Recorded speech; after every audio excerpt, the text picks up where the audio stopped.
Magandang umaga po sa bawat isa sa inyo. Welcome back to our 365 Daily Devotions. Gusto po munang batiin ngayong umaga, Ella family, Marvin, Mary Grace, Nizaya, Nemriel. Hello po sa inyo. Now ngayon po ay Resurrection Sunday at parte po yung Resurrection Sunday po, parte po ng ating series na Revisiting the Cross. So muli po nating ginugunita ngayong season na ito, yung krus, yung pagkamatay ng ating Panginoong Jesucristo. At the same time, ginugunita din po natin yung muling pagkabuhay ng ating Panginoong Jesucristo. So yung talatang pag-aaralan po natin magmumula po sa John chapter 10 verse 11 to 12. Now bago po natin basahin ito, bibigay ko lang po sa inyo yung background. Now yung pinakaunang tao na nakasaksi ng resurrection ng muling pagkabuhay ng Panginoong Jesucristo si Mary Magdalene. Now si Mary Magdalene, according to John chapter 20, madilim-dilim pa nung araw ng linggo. Pumunta siya doon sa libingan ng ating Panginoong Jesucristo. So nakita niya yung batong, yung bilog na bato, alam niyo po yung pinakapintuan, wala na ron, nakagulong na. So sabi niya, ang inisip niya initially inisip niya may kumuha doon sa bangkay ng ating Panginoong Jesucristo. Kaya dali-dali siyang pumunta sa mga disipulo, kinausap niya si Pedro, kinausap niya si John the Beloved, tapos nagtakbuhan sila doon sa libingan ng ating Panginoong Jesucristo. So, just imagine that, sila Peter, tsaka yung isang disciple, tumakbo dun sa libingan, si Mary Magdalene, banda nasa huli siguro sumusunod. Tapos pumasok sila doon sa sa loob ng libingan. Ang nakita nila Pedro doon, yung pambalot yung katawan ng ating Panginoong Jesucristo, yung telang lino. Ngayon, pagkakita nila doon, wala yung katawan, nagsibalikan na yung mga disciples doon sa kanilang tahanan. Etong si Mary Magdalene, nandun pa rin sa labas ng libingan, umiiyak pa rin. Hanggang sa naisip niyang pumasok doon sa libingan. At ito na po yung kaganapan. Merong nakita si Mary Magdalene na hindi nakita ng mga apostol, ng mga lalaki. Sabi po rito, now Mary stood outside the tomb crying, umiiyak pa rin siya. As she wept, she bent over to look into the tomb and saw two angels in white. Remember, na pumasok na sila Peter doon, hindi nila nakita yung dalawang anghel na yon. Pero pagpasok ni Mary Magdalene, nakita niya yung dalawang anghel na yon. And saw two angels in white seated where Jesus' body had been. One at the head and the other at the foot. Sa Tagalog po, basahin natin. Ngunit si Maria ay nakatayong umiiyak sa labas ng libingan. Habang umiiyak siya, yumuko at tumingin sa loob ng libingan. At nakita niya ang dalawang anghel na nakaputi na nakaupo sa inigaan ng katawan ni Jesus. Ang isa'y sa ulunan at ang isa'y sa paanan. So imagine niyo po, yung pinaghimlayan ng ating Panginoong Jesucristo, bandang ulunan may anghel, bandang paanan may anghel. Now, ito po yung una nating katuruan ngayong umaga. Number 1, the Resurrection Sunday, yung unang araw ng linggo, nung muling nabuhay ang Panginoong Jesucristo, it fulfills the mercy seat of God. Now, ano ba yung mercy seat? Now, yung mercy seat po, dadaling ko lang kayo sa Old Testament, Sa Old Testament, yung isa sa pinaka-importanting article doon sa loob ng templo, maraming mga bagay doon, mga sagradong bagay. Yung pinaka-importante po doon ay Ark of the Covenant. Okay? Sa Tagalog nito ay Kabanantipan. Now, ang pinaka-importanting lugar nila, of course, yung tabernakulo, naging templo.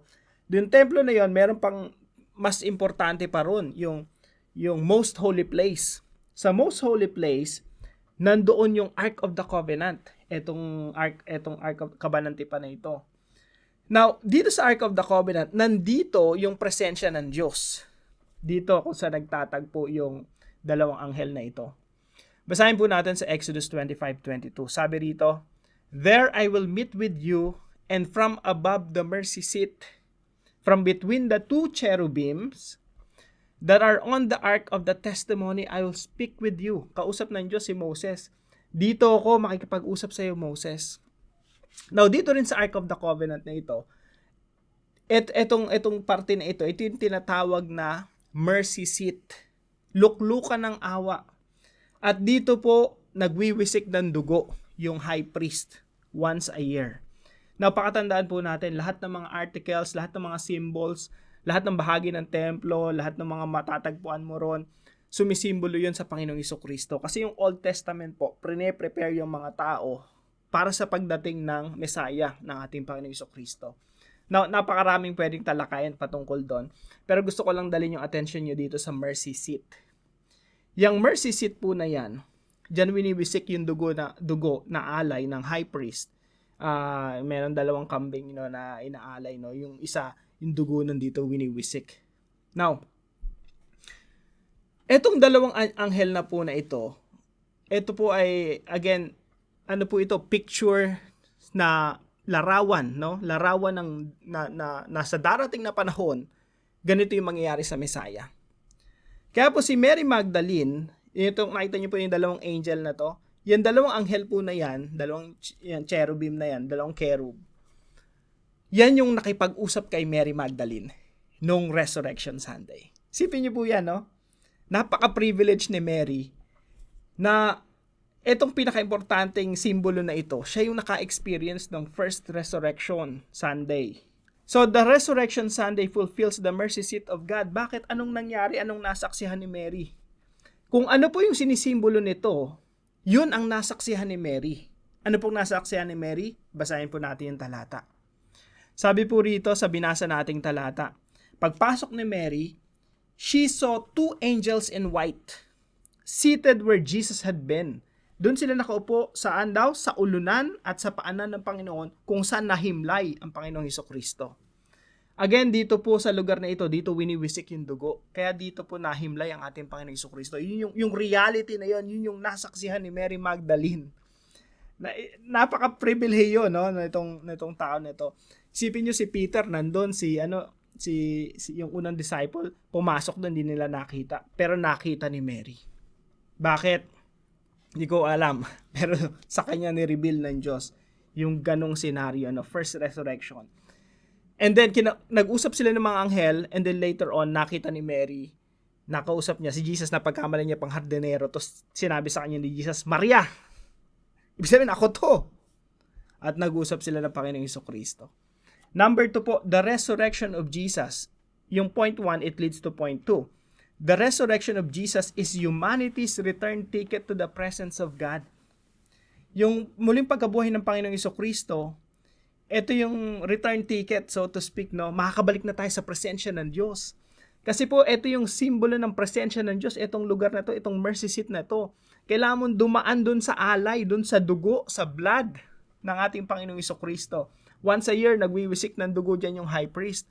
Pero ginagawa nila yun regularly, yearly, year after year, namamatay yung mga high priest. Sabi ng Book of Hebrews, kailangan ng isang high priest, great high priest na hindi mamamatay. Sino po yun? Si Jesus Christ na muling nabuhay.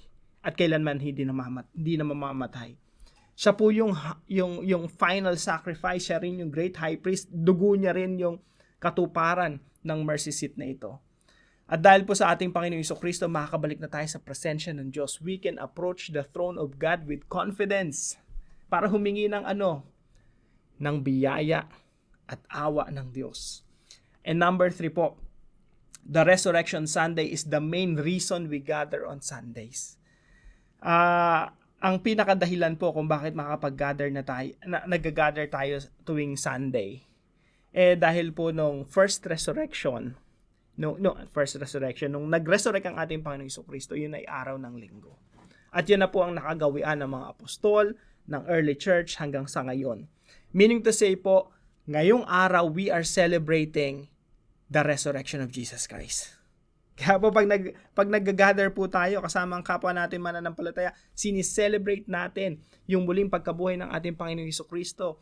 Bakit? Kasi kung hindi siya muling nabuhay, bakit pa tayo mag-gather? Bakit pa tayo magtitipon? Sabi nga ni Apostol Pablo, tayo ng pinakakawawa sa lahat kung hindi muling nabuhay ang ating Panginoong Jesucristo. The reason we gather today is because Jesus resurrected from the dead. Now, ilan po sa mga application, no, sa ating paggunita sa muling pagkabuhay ng ating Panginoong Jesucristo. Number 1, sabi po ng Book of Hebrews, approach the throne of God with confidence. Yung throne of God po, dito po sa Hebrews chapter 4 verse 16. Sabi dito, let us then approach God's throne of grace. Lumapit tayo sa trono ng biyaya ng Diyos. Ito po ay may patungkol pa rin po dito sa mercy seat. Yung mercy seat po kasi pwede mo ring tawaging throne of God's grace. Luklukan ng awa, trono ng biyaya. So let us approach God's throne of grace with confidence. Makakalapit na tayo. Bakit? Dahil sa ating Panginoong Hesukristo. Siya yung inaalay dyan at dadaan tayo sa Panginoong Hesukristo when we come to God in the name of Jesus Christ. Sabi dito sa mga talatang ito, we may receive mercy and find grace to help us in our time of need. Tayo tatanggap ng awa at makakatagpo ng biyaya. Bakit? Kasi pag lumapit tayo sa Diyos, sa presensya ng Diyos, tayo tatanggapin niya bilang kanyang mga anak. Tayo tatanggapin niya sapagkat tayo ay hinugasan na ng dugo ng ating Panginoong Hesukristo. We were reconciled back to God because of the resurrection of Jesus Christ. Number 2 po, let's practice the presence of God as formula for life. Ito po, isang buong series po ito Napakagandang talakayan po nitong application na ito. Dahil po ang ating Panginoong Hesukristo ay muling nabuhay at dahil po makakalapit na tayo sa presensya ng Diyos, let's practice now the presence of God. Lagi nating isipin yung Diyos kasama natin. Ito po yung formula for life. Ano po ibig sabihin nito? Na everyday, lagi nating sinasabi sa lahat ng sitwasyon ng ating buhay, lagi po nating sinasabi, kung katabi mo si Lord ngayon, anong sasabihin niya sa iyo? Sa panahon na ito, nagagalit ka, naiinis ka, ang dami mong pinagdadaanan sa buhay. Sa tingin mo sa time na to, anong sasabihin sa iyo ni Lord, no? Formula 'yon for life Yan po yung natutunan ko sa kaibigan ko, no? Shoutout sa iyo, Brother Alvin. So let's practice the presence of God. Yung Diyos kasama mo ngayon, buhay. Si Jesus muling nabuhay mula sa mga patay. Kasama mo siya ngayon, pinagmamasdan ka niya, and you have to live according to what Jesus would do. According to what Jesus would say. Kasama mo siya ngayon, anong gagawin mo? Paano ka dapat mabuhay sa ilalim ng presensya ng Diyos? Practice the presence of God as formula for life. Yan yung gabay mo, yan yung formula mo paano ka mabubuhay sa mundo. Kung si Kristo ay nasa posisyon mo ngayon, anong gagawin niya? Dahil si Kristo ay nakatingin sa iyo, anong gagawin mo?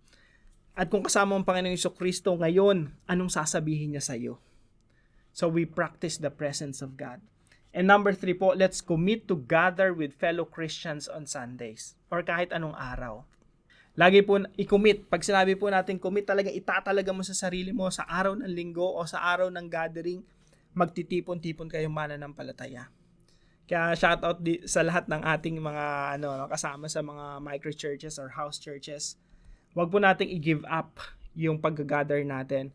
We gather because Jesus resurrected from the dead.